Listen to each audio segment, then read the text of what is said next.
You have a look here. There's the nostrils. There's the eyes. Open your eye for me, buddy. And just behind his eyes, we'll try and clean him up a bit.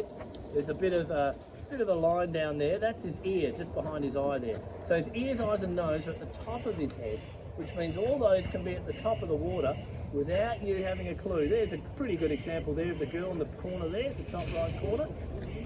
So the rest of the body's hidden. So for this guy here at 4 metres, he can have those eyes and nose above the water and you'd have no idea he was there or how big he was. And that's key for these guys because they're ambush predators. But added to that, he's got down the side of his jaw here, on the scale, a bit hard to see because you're a bit dirty, aren't you? Clean you up, buddy. He's got tiny little dots on his scales. They look like freckles on him, but they're pressure sensors. So he can sense any change in water pressure. So have a look at that water, covered in duckweed. It's filthy in there. We call it brackish. What crocodiles love. Now it means they can't see in the water, it's just too dark and filthy. But that doesn't matter, because with the pressure sensors, it means he can feel everything that's going on. So you come down to the water to have a drink, he knows you're coming, picked up the vibrations, but they're very faint. So he knows somewhere in this area, there's a possible meal, so he stays under the water in that area.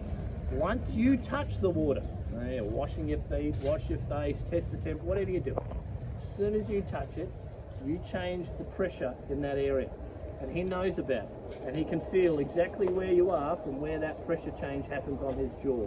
And that end there is going to flick this end here, hurtling out of the water in the exact direction he knows that the pressure change came from. And you had no idea who was sitting there. That's what makes these guys so dangerous. They explode with that speed and power, but they don't just hide indiscriminately. They don't sit on the shore like this and hope that you walk past them. They hide in the exact spot that they know you're going to be.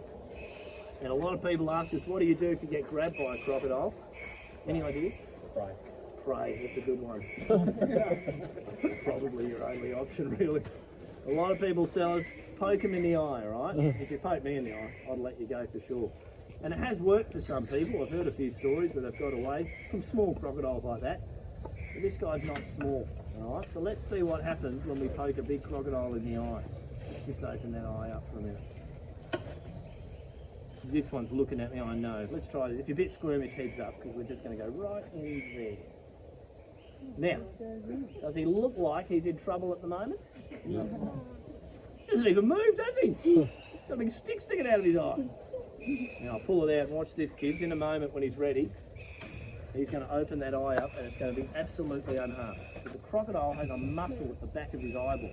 So when he senses there's danger, he doesn't just close his eye. He flexes that muscle and the whole eyeball comes to the back of the eye socket and then he can move it underneath the back of the skull.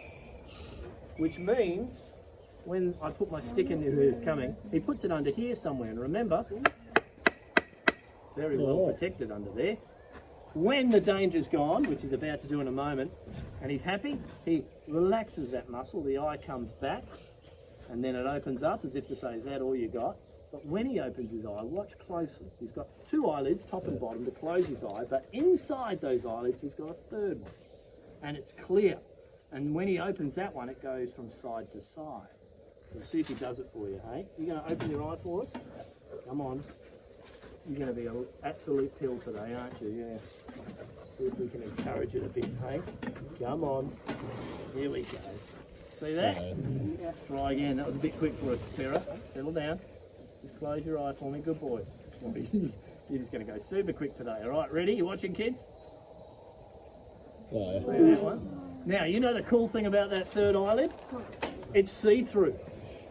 It's transparent, it's like having a window. So when he goes underwater, he doesn't close his eyes, he just closes that one see-through eyelid. So it's like having an inbuilt set of goggles. And the best bit is when he comes out of the water and takes his goggles off, he doesn't have huge red rings around his eyes.